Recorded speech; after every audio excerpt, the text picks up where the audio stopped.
watch this Patrick CC video that he just dropped. The Dark Life of a One-Hit Wonder. The short-lived fame. The 15 minutes of fame. I'm not gonna lie. I just found the song that Kanye remixed from his. Alright, let's get to These the video. artists thought that one-hit record would change their lives for the better. It is. I'm not gonna lie. They know it would actually make their the one he put on the album. That's not my last breath. That's not my last breath. I like the one that he put out before on the EP. Lives much harder. The music industry is brutal, and hit songs create expectations that most artists can never live up to. So today we're going to look at the dark reality of going from a nobody to world famous overnight, and how almost all of them ended in disaster. Starting with Gaultier, who went from Billboard #1 to somebody that you used to know. During a hiatus with his indie pop band, The Basics, Australian songwriter Gaultier began working on his third solo album, Making Mirrors. The second lead single, Somebody That I Used to Know, was entirely written and produced by Gaultier in his parents' barn. After singer Kimbra laid down the second verse, Gaultier knew the song had a lot of potential, but he never could have predicted that he was sitting on a global hit. In the music video, they stand in front of a flat background while their bodies are slowly painted to blend into a geometric mural behind them, like camouflage. The subtle nudity, along with the simple yet striking visual, caused the video to soar into the YouTube algorithm in 2011, quickly becoming the third most liked YouTube video of all time. However, almost immediately you could see that Gaultier could care less about the superficial numbers associated with his song. Who really likes things like, on Facebook or YouTube? Like, people go on about likes and stuff. It's such a cursory thing, I think. Maybe it means more to people. Well, that's actually kind of crazy that he's considered a one-hit wonder. Someone who make a song like that.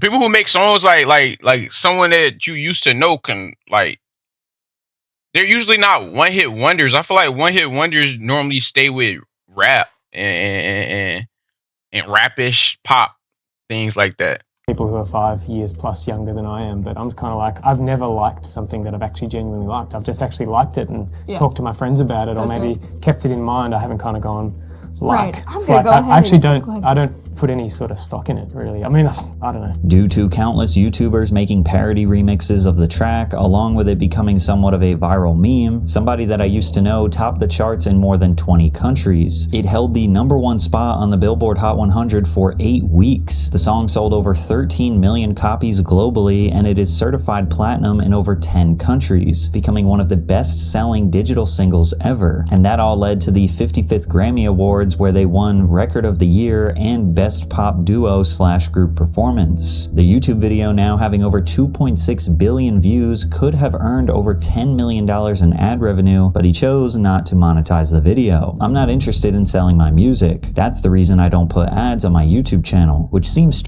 Oh my gosh, this is one of the greatest bag fumbles ever. This like Magic not saying yes to the Nikes when they came to him before Michael Jordan. Like, this is actually a big ass bag fumble, bro. You didn't monetize someone that you used to know, or whatever the song was called.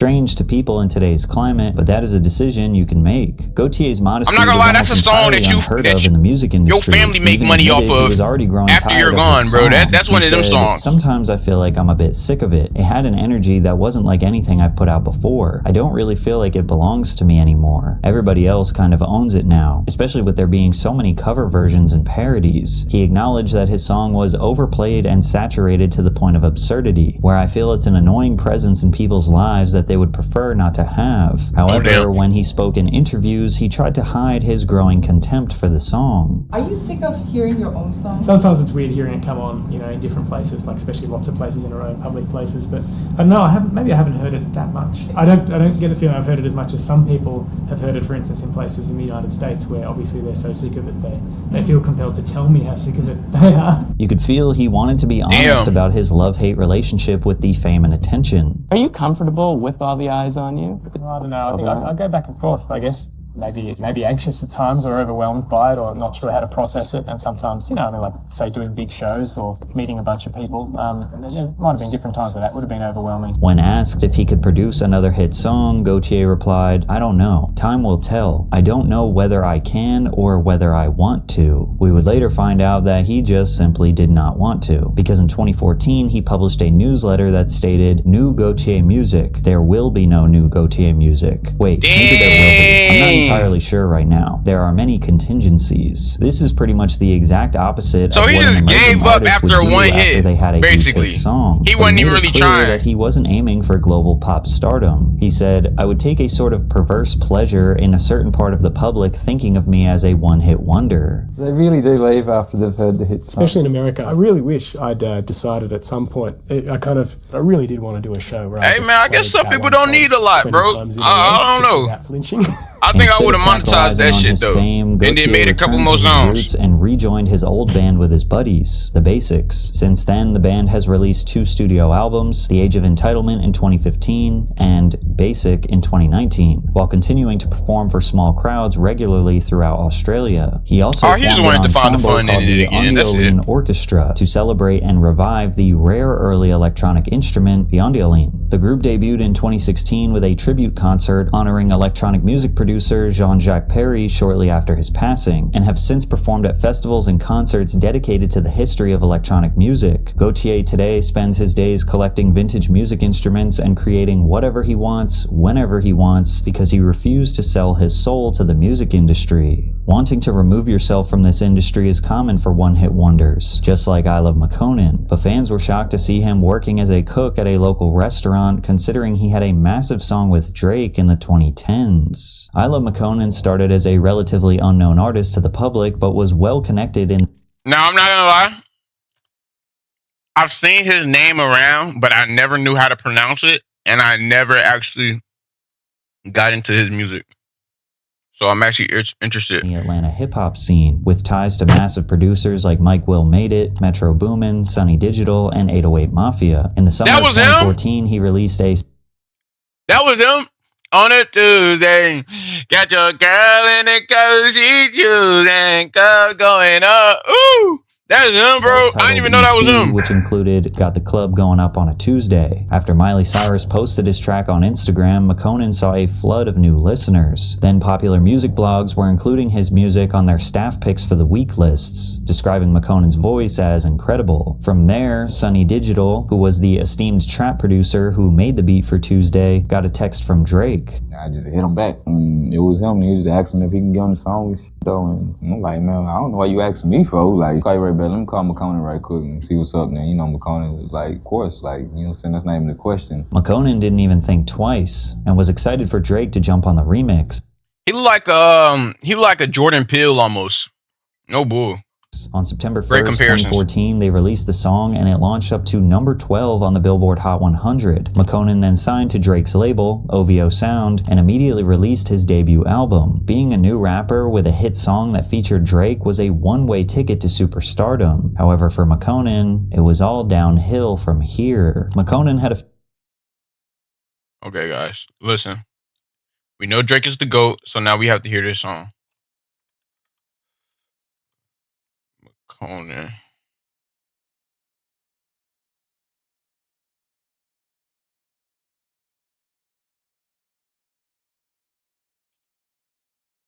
Oh, he hopped. Bro, I thought it was a song named I Love McConan. He just hopped on the Tuesday beat. Oh, okay. Few singles after Tuesday that were doing well online and making the rounds in clubs, such as I Don't Sell Molly No More and I Like To. But then some of his old tweets resurfaced that would sour the relationship between him and Drake. Tweets where McConan called Drake corny and criticized anyone who was a fan of his music. McConan claimed he was simply young, online, and saying wild stuff just to get attention, to get a reaction. As if that wasn't bad enough, 2 months later, McConan claims his Twitter was hacked, where someone made a handful of disparaging tweets, including one that read, F Drake and F OVO for getting on Fetty Wap's remix and leaving me in the cold. When all that stuff happened with your Twitter account... Okay. If he was actually hacked, that's bogus. But we've seen, I don't know how many times we've seen this play run over and over again. I mean, we even seen KD do it. Why do people insist on running to Twitter to bash who they working with? Especially when they're when the levels are different. Like when you're bashing a person that's trying to lift you up on some shit. Like, you know what I'm saying? Like, well, it's different for KD because he kind of shooting down. Like, we know that nigga tough as hell. We know that nigga one of the greatest NBA players to play basketball. So look, us knowing that the people on the Houston Rockets don't compare to KD's talent, so it's kind of like him pushing down. But when we see like only example that's really coming up to my mind right now is like if y'all know what the whole situation between Blackboy Max and what's that guy Tay, and how his ass was trying to, you know what I'm saying, build up his audience and his community, and he was on Blackboy Max's streams a lot, but then he was on Twitter on burner accounts talking shit. Like, why do people do that? But at least this guy, at least Minicon did it on his real shit. Hack, did that stress your relationship with Rihanna and Drake, OVO camp? Because I know a lot of people was trying to say, oh, he's about to get dropped from OVO. Everybody's cool. Yeah, it's just hackers. It's just hackers. You know, it's just the internet. I don't know. However, just a few weeks after this interview, McConan would start to realize that Drake may not have believed that those tweets were sent by hackers. McConan was supposed to perform with Drake at the 2015 Wireless Festival, but could feel tension between them. But that's when I knew something was weird. Because when I came out on set, you know, everybody was kind of like, and I started losing weight too, right? Drake had like made a little joke, like, oh, you little Eric Benet looking at me, you know what I'm saying? And then, you know, like, haha. And then, like, I just started to feel this vibe, like a little, you know what I mean? Something was said about me, but we not, you know, I don't know. So I'm like, okay. And so then when we go out to do the song, I'm just doing the hook, and I was supposed to go into my verse, they just cut it. And I was like, okay, thanks.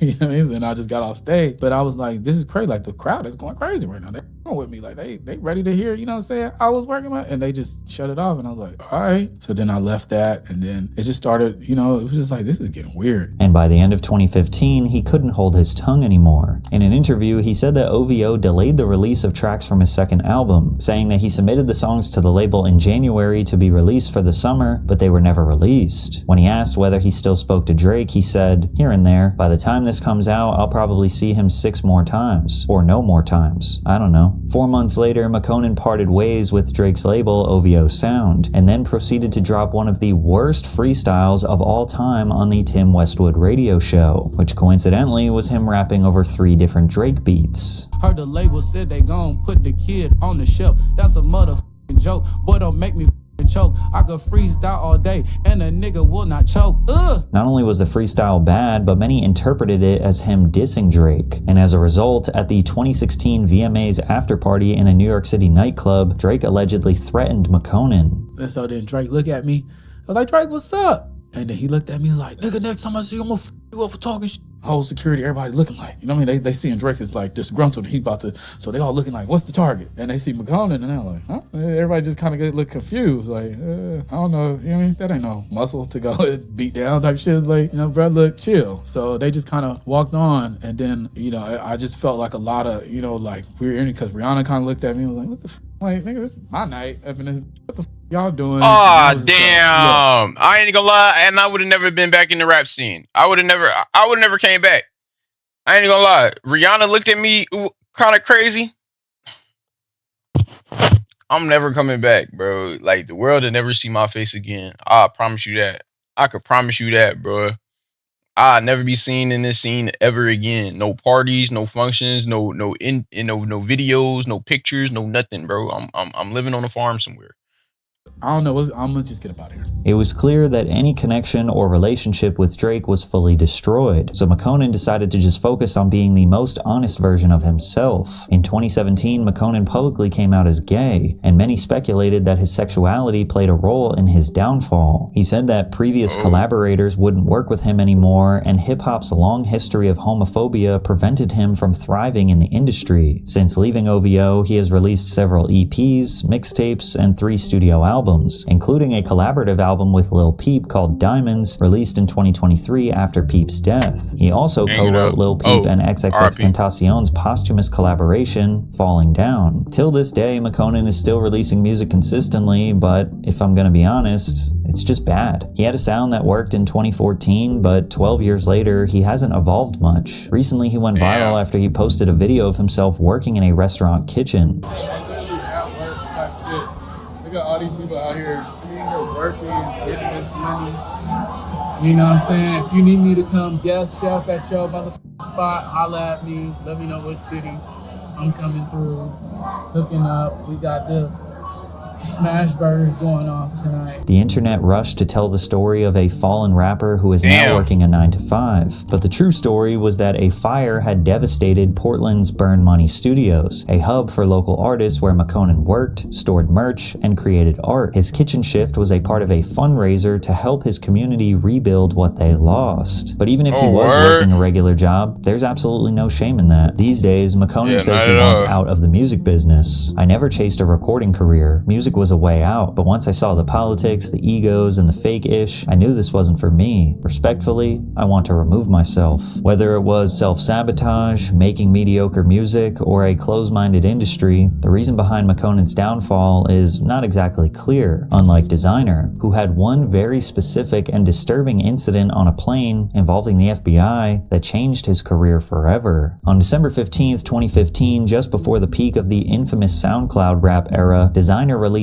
Panda on SoundCloud, rapidly gaining millions of streams on the site. The immediate success of Panda led to an all-out bidding war to sign him, with 11 different record labels submitting offers to sign Designer. He ultimately ended up going with Kanye West's record label, Good Music, even though they weren't necessarily offering the most money. I ain't kid, I ain't have all the money. I just wanted to make the best out of the movement. And that's what got that diamond, because I never seen it for the cash. You feel what I'm saying? I just wanted to be able to create a movement where I could be able to jump on stage and make people mosh pit, feel good, inspire others, tap in, help communities, and really do this shit how I wanted to do it. That same month, Panda would be re-released under the imprint. Designer would also be featured on Kanye's album Life of Pablo, once on Part 2, which included a sample of Panda, and again on Freestyle 4. With the newfound notoriety and a major cosign from Ye, Panda reached #1 on the Billboard Hot 100 and would eventually become 5 times platinum. You absolutely could not escape this song. It was playing on the radio every hour for months straight. At first, many hip-hop fans, including myself, thought it was a song by the rapper Future, but once they got to know Designer through interviews and social media, his personality was infectious. Hey, I'm doing great, I'm feeling good, I'll hold the mic for you if you want me to. No, I can hold it, no problem. It's your night, I'll just sit here.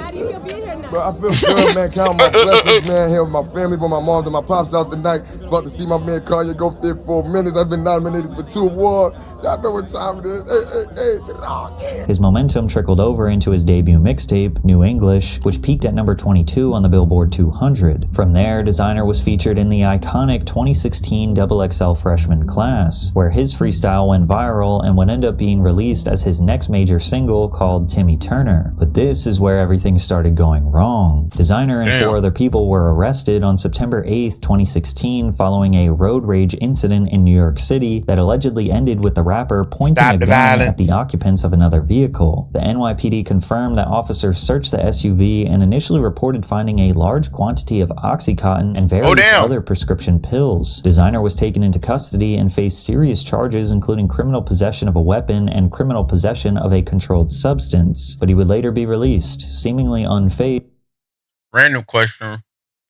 You think Michael Jackson and YoungBoy would be friends? I see that shit working, bro. I see them being good friends, bro. I don't know. That just popped in my head, bro. By it all. They try to keep me in there, you feel me? But when you do it right, you feel me, and keep it positive, they can't lock you down. You think you're getting set up, man? 2 days later, prosecutors dropped the felony gun charge. On the other hand, the pills were later identified as anabolic steroids belonging to the driver, Scott Siegel. Although the rapper managed to avoid serious jail time, he had a difficult time replicating the success he had with Panda, and that is likely due to his new music sounding exactly like every other standard trap song made for the past 10 years, all all while his vocal delivery sounded just like Future. By 2018, Designer's hype had already died down, which meant the release of his debut EP, LOD, went unnoticed, peaking at number 161 on the Billboard 200. From there, the rapper pretty much fell into obscurity and wouldn't make headlines until he parted ways with Good Music in 2019. He never even released a full studio album with the label, but he said the reason behind the fallout was that he was going through family struggles and wasn't able to talk to Kanye about it. Because the reason why I left, is because, I was going through like a little mental thing. I was coming up out of high school. My pops just went in a coma. While I was on tour, I was having a great time, but I just knew something at home was happening with my mom and my pop's health and shit. Like, so it was just like, I wanted Ye to talk to, and it was hard to speak on it, you know what I'm saying? Since leaving Good Music, Designer has dropped several singles and EPs independently, essentially going back to being an underground artist despite once being viewed as one of hip-hop's most promising breakout stars. But hip-hop fans would constantly troll him online, saying that he fell off. Nobody that's doing this shit for me, bro. Like, I signed to Kanye West, the biggest nigga. That nigga scoring the world. Y'all niggas think he's the genius. Y'all niggas think all that nigga shit. Bro, to me, nigga, that nigga's crazy, nigga. I've been doing shit by myself. To me, nigga, I brought good music back, nigga. And everybody know that, nigga. So what y'all talking about? I know Kanye West, I'm never going to fail. I'm grateful. Ain't that what Chance said? Ain't that what Chance When he said? found out about the killing of Migos rapper Takeoff, which happened shortly after the murder of Designer's friend and rapper PNB Rock, he broke down on Instagram Live. Why?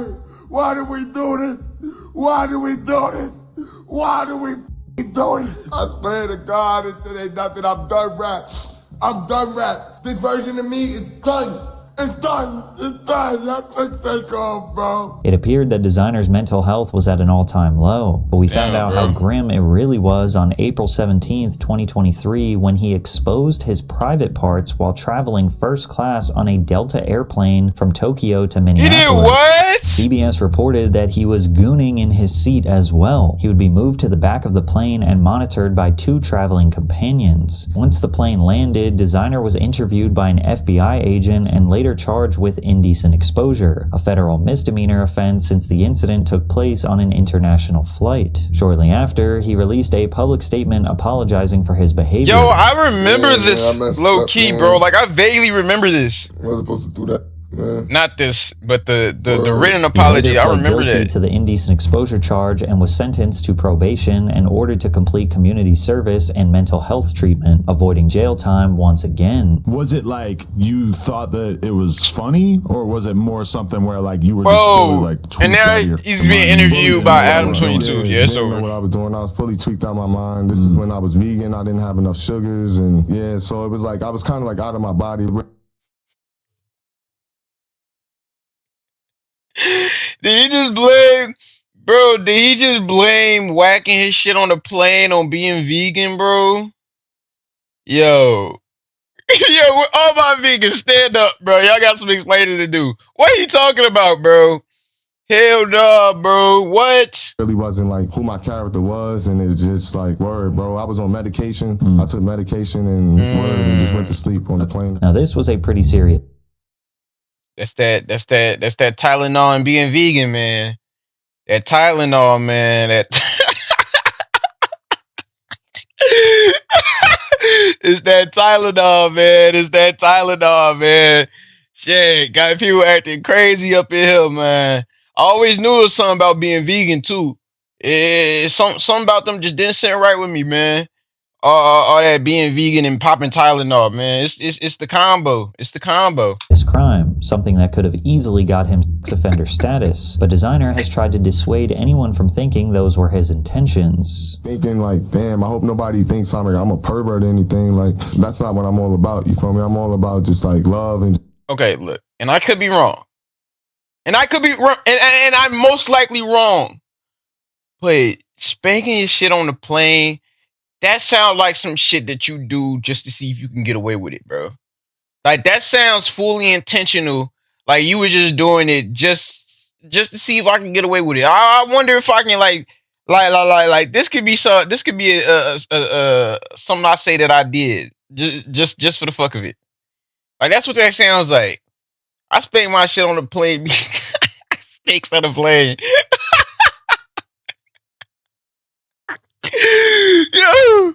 Yo, look, that can just be something Yeah, that's enough of that. I'm not gonna lie. Just like keeping things going and stuff. He was open about the fact that he went to a mental health facility and has been on medication since then. Fans wrote, he aged 20 years after the incident. Dude's on all the psych meds. And just last week, Designer was arrested again on charges of third-degree domestic assault. In his mugshot, he looks completely unrecognizable to the smiling superstar we once knew. It's evident that the pressure of being a mainstream artist was just too much for Designer to handle, as this industry often chews up and spits out those who rapidly ascend to fame. Lucky for him, he is still able to survive off the money he made from his hit song. The same thing cannot be said for Kevin McCall, who had a hit song alongside Chris Brown, never made any money from it, and recently broke down in tears revealing he was on government assistance. While Kevin K-Mac McCall is mostly known for his appearance on Chris Brown's hit single, Deuces, he has had a long career behind the scenes as a songwriter. In the 2000s, he signed with Chris Brown Entertainment under Interscope Records before working on half of Brown's 2016 mixtape, In My Zone. K-Mac played a significant part in helping Brown find his sound after the...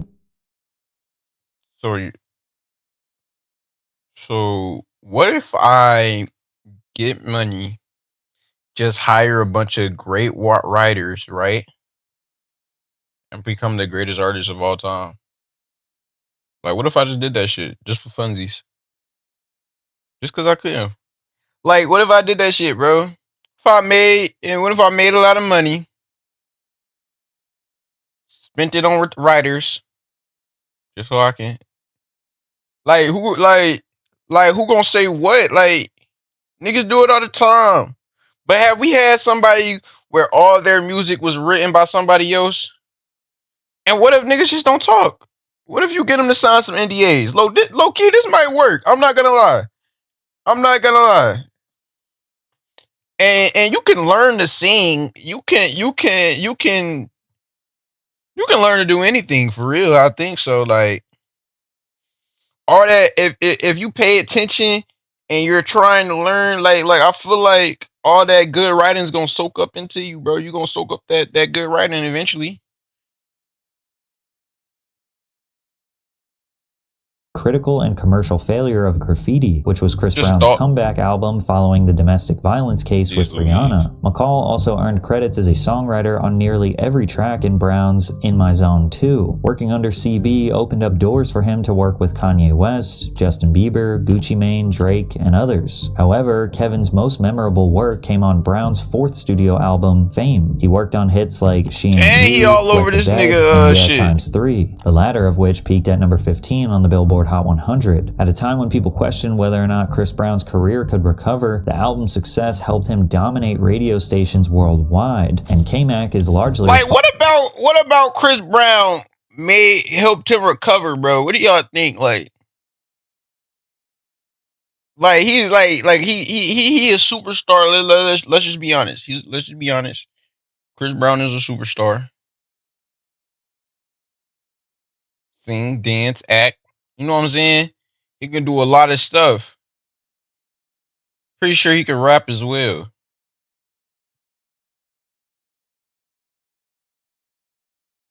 What was my original question? Responsible for that success. Fame debuted at number 1 on the Billboard 200 and received 3 Grammy Award nominations, winning Best R&B Album. But originally, Kevin said that the song Deuces was not supposed to be on the album. It was my song. It was a separate package from the whole thing. It's like, here's your 10 songs. Oh, and guess what? Listen to this in the car. He was listening. And that's exactly how that nigga got away with it, bro. He could do so much. He could do so much that he just kept doing, and niggas just forgot about it. Well, but people didn't even forget about it. Niggas still talk about that shit. So what? How did that become enough for people to look past that, bro? And I'm not trying to sound like I think that he deserves it or doesn't deserve it. You know what I'm saying? But I'm just saying, like, because Rihanna's that's Rihanna. That's Rihanna. Like, that's precious cargo. He ain't just domestically abused anybody. It was Rihanna. And somehow niggas let that slide. Hitting Riri, bro. That's damn near like what if we found out somebody hit Beyonce? What you think people doing, bro? I feel like people damn near crucify that nigga, bro. Like they going after that nigga guts, bro. Pitchforks and torches outside his home. His everything about the guy. If somebody were to hit Beyonce, literally every detail of that guy's life would be blasted on the internet everywhere. It'd be everywhere. Everybody know that nigga name. Everybody know that nigga name. So y'all think everybody found out more about Chris Brown after the slap? That once they started looking at him and then they played a song or two, they just fell in love with the nigga because he was good at what he did, and all that really did was bring attention to what he his craft, his talents. I don't know, man. That's kind of weird, bro.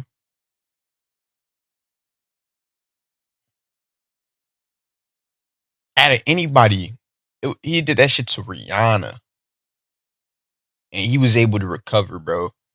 Like I ain't gonna lie, I think that nigga could recover from anything, bro. Basically, if he was able to recover from that nigga's actually like untouchable, bro. That nigga bulletproof. To it the whole week. He's like, nah, I need that song. I need that song. Okay. No, I need to come out. I'm an artist. I'm not a producer. I'm not a writer. I'm not a writer or a producer. I'm just me. And I give away a lot of my stuff. So that's how I became writer. K-Mac ultimately decided to give the song to Chris after they agreed that Kevin would be listed as a featured artist. Deuces would end up being the album's top performing single, reaching number 14 on the Billboard Hot 100 and putting Kevin McCall in the spotlight. He claims he never got paid for the song, but kept working with Chris Brown because ultimately it was good for his career. He was featured on a song called No BS and Strip, which peaked at number 37 and was certified platinum. After that, Kevin K-Mac McCall. You see, niggas start getting too much dip on their chip, nigga. Which peaked at number. Nigga changed his name to nigga put K-Mac in his name, bro. Nigga get your money first, bro. What the hell? What the hell? You worried about what you being called on the fucking song, and this nigga getting paid hella bread off your work. And was certified platinum. After that, he and Chris went their separate ways, ending a nearly decade-long partnership. Their apparent feud spilled into the public eye in March 2016 when McCall wrote on Twitter, "We need to sit down and handle this business. I tried the adult business route. I feel my kindness is being taken for weakness." On multiple occasions in his Vlad TV interview, McCall hinted that he was not afraid to get physical. I'm a very real person. A lot of people can't take that. A lot of people around him was fake-ass niggas. I didn't want to them up, so I just wouldn't be around, you know what I'm saying? Y'all know who I'm talking to. And so he decided to call me on the phone and tell me how much of a bad look, but he didn't tell me in a professional way, so I had to, check him and let him know, don't ever talk to me like that again, or we'll have a conversation when you see me in person. Brown responded on social media, accusing McCall of being ungrateful before threatening to beat him up. "You won't be able to walk, let alone sing again." Chris continued to post videos online where he repeatedly mocked Kevin. "Thank you, K-Mac. I bought this with your money. I bought this with your money. I bought this with your money. I was thinking about giving you this, but I bought this with your money too. I bought that with your money. That's the only one on the West Coast. Oh, I bought that one with your money too." In response, you know how much these cars cost? I have no idea. I can't even name some of those. I don't know shit about cars, but I do know that those cost a heavy amount, boy. I do know that. I can tell you that. I can tell you that if I can't tell you nothing else. There's no way he went around flexing like that, bro. I'm not gonna lie, bro. I'm not gonna lie, dude. K-Mac had to go see that nigga, bro. If I don't hear that K-Mac went and beat that nigga ass in no less than 10 days after that video was posted, bro.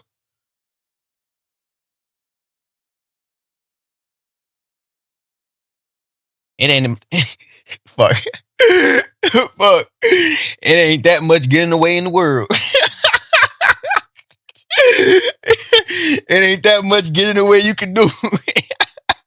K-Mac dropped a diss track titled Beirucci in reference to Chris's ex-girlfriend Karrueche Tran. Then, in 2018, media outlets reported that Kevin was shot, and rumors circulated that someone in Brown's circle was responsible. However, McCall clarified, Chris Brown and his seed would be in a casket if he had anything to do with me being shot. Their feud would eventually cool off, but Kevin McCall never found remotely any success as an individual artist, mostly because he had only released a handful of singles in the last decade. He almost entirely faded into obscurity until October 2025 when he appeared on the Back on Fig podcast, where he explained that not getting paid from Chris Brown left him flat broke. I can't even fight the Chris Brown I got all type. I didn't get paid for Look at Me Now. I wrote on that. I wrote a whole verse, then Busta Rhymes cut the verse off, but I still did this part. What was we talking about? I need that bread. From there, he broke down in tears about his financial struggles, even holding up his government assistance card on camera. Why I got an EBT card? I'm not gonna lie though, it gets to a point because like, I don't know, man. I look at this as this nigga Chris Brown probably looking at this shit laughing his ass off, bro. Like, I'm not gonna lie, bro, I'd be mad as hell. Nah, I wouldn't even get on the internet talking about how broke I am, bro. You can tell, nigga, I ain't get paid, nigga. Y'all can assume, y'all know this. Context clues. I haven't been paid for nothing. This is what I spent my life on, of course. If I'm not getting paid for my life's work, how could I have money? You know what I'm saying? Showing the government assistance. Look at this nigga. This nigga cracking all smiles. This nigga happy as hell. This nigga happy as that's the clout. This nigga happy as hell, bro. Hell no, bro. Hell no, man. I ain't even gonna lie, bro. I ain't even gonna lie, bro. And made 90 whatever. I don't know if that's prideful. What? 25,000 for them four songs I owe you, bro. I just want to leave, bro. Leading up to who he is. Hell nah. We've been through all this shit. It's been what 10 plus years since. Hell no, I'm not getting on the internet doing this, bro. For the four songs I owe you, bro. I just want to leave, bro. Leading up to who he is. I'm not even tripping though. I gotta eat. Niggas ain't care back then. Niggas ain't care now. Niggas not caring now, bro. He should have did this when Riri got hit. Maybe that nigga, if he would have came out the woodwork when Riri got hit, saying that he ain't been paid, Chris Brown's career would have been over. It would have been over. It would have been over. Dunzo. EBT card, my nigga. Like, what the bro? I can't even get nothing. Hold on, don't throw that bitch on. Y'all niggas want to see a nigga cry in here. So better put that back in your wallet, nigga. Nah, bro. That ain't fair, nigga. I can't tell if this nigga was looking at him. That's wild. Never mind. Hey, look, bro. Calm down, bro. I'm on EBT back. Nigga started slobbing. Chris Brown had zero empathy for K-Mac. Can't walk across the bridge. And you know what's funnier than a troll? A broke one. You see what I'm saying, bro? Now this nigga overly trolling again, bro. Like, I'm not going for this, bro. I'm not going for this, bro. He can't call himself K-Mac. He can't call himself K-Mac and not step, bro. Like, this is why we gotta think about the names that we give ourselves. Like, you know what I'm saying? We gotta think about the names that we're being called, bro. If you're not some tough guy, don't give yourself a tough guy name, bro. K-Mac sounds like he supposed to be stepping. K-Mac don't step. K-Mac can't be a chill guy, bro. K-Mac don't sound like a chill guy, bro. K-Mac sound like, oh, you don't want K-Mac over here. You know what I'm saying? That sound like, come on, bro. You gotta buck up off that, bro. You gotta go get your money. I'm not gonna lie. Posting to Instagram, you can't walk across a burnt bridge. You know what's funnier than a troll? A broke one. But that's why my name. That's what I sound like I sit down.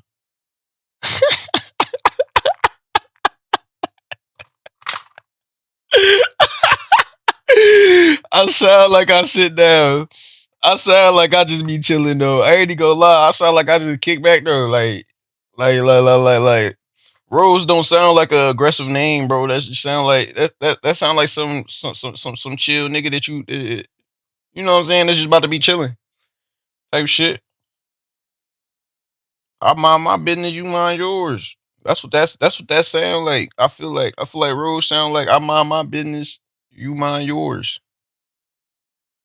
At least Kevin McCall is still here and has a platform to tell his story, because others are not as fortunate, like Cali Swag District, who made one of the most iconic dance hits of the 2010s, but didn't have a fair shot at a career because 2 of their members suddenly died. Hip-hop has had countless popular dance trends throughout the years, from the Running Man and the Cabbage Patch in the 80s, to the Tootsie Roll and the Harlem Shake in the 90s, to Dem Franchise Boys' Lean With It, Rock With It, and Soulja Boy's Crank That in the 2000s. The 2010s kicked off strong when Cali Swag District, fresh off signing with Capitol Records, released their debut single, Teach Me How to Dougie. Despite only peaking at number 28 on the Billboard Hot 100, nobody would argue against this song being a hit, as it is still being played at school dances, parties, and weddings till this day. While the group didn't invent the Dougie because it originated in Dallas, Texas in the early 2000s. Oh my gosh, and they not hitting that shit like that for real, bro. I hit that shit way better. Dances, parties, and weddings till this day. While the group didn't invent the Dougie because it originated nigga, like he trying to be too cool with it, but it's not even the good type of cool. Like it's the Texas in the early 2000s. Like, come on, get in that shit, boy. Get your And when the song blew up, everybody was hitting the Dougie, including A-list celebrities and athletes. The group attempted to build on their buzz with 2 more singles, Where You Are and Kickback, though they didn't perform as well. However, nothing would be the same after the night of May 15th, 2011, when Monte M-Bone Talbert was sitting in the passenger seat of a parked car outside of a liquor store in Inglewood. According to investigators, a gunman in a separate vehicle pulled up and opened fire before speeding away. So when I go up to the window, I'm talking to him. I'm like, boom. He ain't say nothing. His head is laying on the back of the seat, like, and bro not moving. I say his name again. I'm like, boom, move, get up. And then I seen blood come out, bro, ear. That's when I lost it. M-Bone was pronounced dead at the hospital. The group's manager, Greg Miller, said, "What makes this especially sad is that none of the guys have ever been involved in any type of gang activity. Weeks after his death, authorities were still struggling to identify a suspect or determine a motive. Still, the Inglewood Police Department didn't consider the shooting a gang hit. Niggas Some just locals be suspected the ruining killer might shit, have just bro. been jealous of Talbert's success. The sentiment was shared at his funeral. I think he wanted to be known as the person who took M-Bone out. What was particularly sad was that M-Bone was the most prolific dancer of the group. He outshined everyone. So without him, the group lost a major piece of their identity. To make things worse, their business was struggling as well. Cali Swag District was signed to Capitol Records. However, their parent company, EMI, ceased to exist as an independent major label after being broken apart and sold. The company had been struggling financially for years and was taken over by Citigroup in 2011 due to debt. Citigroup then sold EMI in pieces. Its recorded music division was acquired by Universal Music Group. When Universal took over, they went through the roster and prioritized the artists bringing in the most money, meaning a lot of smaller acts ended up getting dropped, getting shelved, or just not promoted the same way anymore. The group's debut album was continually delayed as a result of the merger. Cali Swag District eventually requested to be released from their contract with Capitol. Soon after, they found a home with Sphinx Music Entertainment / 319 Music Group before releasing The Kickback on July 12, 2011. But the tragedy of M-Bone's death and constant delays meant the album ended up flying under the radar. Plus, when your hit song is a dance record, it can become a trap. The song spreads because it's simple, catchy, and tied to a specific moment, but that same formula makes it hard to repeat. Fans don't connect with the artists, they connect with the dance. And the problem is that once the dance is no longer trendy, the artists lose all their attention. And before the group could redefine themselves or regain their momentum, another member, Karan J.R. Childs, died on June 6, 2014 at just 25 years old. J.R. had been living with sickle cell anemia, a genetic blood disorder that affects the shape of red blood cells, which carry oxygen to all parts of the body. In early June of 2014, he was admitted to the hospital after becoming ill. From there, he went into cardiac arrest and passed away. The 2 surviving members decided that they can't exactly pursue Cali Swag District as a duo. While Smooth the General appears to have stepped away from the spotlight, OFB Young has stayed active as a solo artist, continuing to release singles to this day. I never got over it. You know what I'm saying? I just know that I got to keep their name alive. If I don't do it, of course, the song gonna live forever, but you know, who gonna tell the story? And sadly, this isn't exclusive to musicians. Viral fame destroys people in every corner of the entertainment industry. So if you want to see how even... Now, I'm not gonna lie, you can't even put Bobby up there, though, because she been... No, I'm not. After that Drake interview, bro, which came out of fucking nowhere, just left field, just came out of left field, and fucking like, who wasn't that her first? Wasn't that her first podcast episode like ever, bro? I don't know how she got Drake on the fucking podcast out of nowhere for her first one, but she did, and she ran with that shit though. Like I feel like no one can stay in the limelight always. You know what I'm saying? So you're not gonna. And plus hold on, because I'm not the what I'm trying to say.